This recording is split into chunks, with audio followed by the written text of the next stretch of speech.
Mwe bakulu kuva ddi ng'omutemi w'embizzi awa amagezi mu muzikiti. Temunafuya bannayuganda kubalaga nti tetusobola kukyusa bukulembeze nga ba MP tebaliiwo. Temunafuya bannayuganda kubalaga nti ba MP basobola okukyusa obukulembeze. Ndi wano okujjukiza bannayuganda focus yaffe eri ku presidential seat abasigadde gasiya.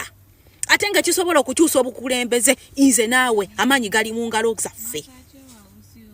Bayiga tasobola kuvaayo nga bwe yayagaliza ddi eggwanga lyaffe. Ng'atuukako n'ekiseera okugamba Abaganda ettaka balitunde bwe biritereera nga balyeddiza. Statement yakolebwa Mpuuga mwe twabagamba tetuli basiru. Mwe tugenda kubajjonkera ate ku mpaka. Otandise okunafuya omunnayuganda nga ne ba MP gye basibuka e West abali abangi bisatu mmeka. West mbi nnyo. Otugamba otya nti ba MP basobola okukyusa eggwanga nga bo bennyini basobola okulemerera okukyusa constituencies ze bavaamu. Mwe temutunafuya ate temujja kusobola. Munoonya yakapyako tekagenda kukola.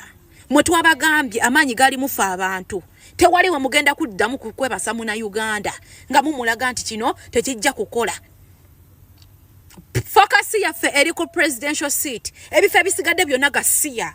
Tusobola okuddamu ne tundaba MP nga tukyusizza obufuzi.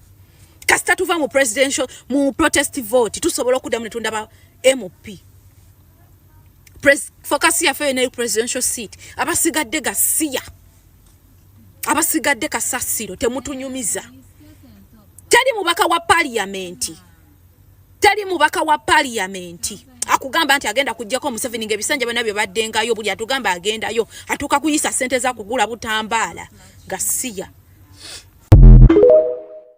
Baganda bange mbalamusizaako nnyo mwebale kwekumira ku mayengo gano aga UG Update TV. Mbategeeza nti n'omukola ky'amaanyi nnyo okwekumira ku mayengo gano. Mwe mwenna abatwala obudde ne mutwala omulimu gw'omwamaanyi gwe mukola ogw'obutawera okuba nga mubeerako buli kadde ne muba nga mutuwuliriza mbaanirizaako nnyo era mbaagala nnyo. Kiva nkozeseza lino eddoboozi ly'awamu nsobola okuba nga mbeebaza.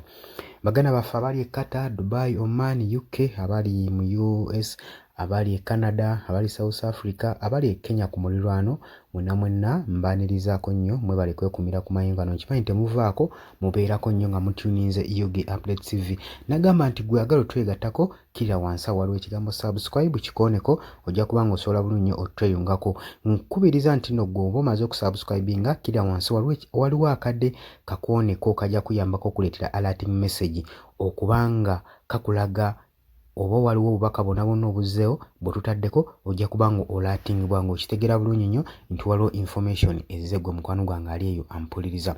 Habula nammwe mwenna abeetaaga okuba nga mulanga naffe nga mwagala okola advertisement naffe, ennamba y'essimu eya WhatsApp yeeyo gye muba muyitako mujja kuba musobola otufuna bulungi nnyo osobole okuba nga naawe bizinensi yo emanyikibwa osobole okuba nga ogikuba abantu gwe mukwano gwange ali eyo ampuliriza.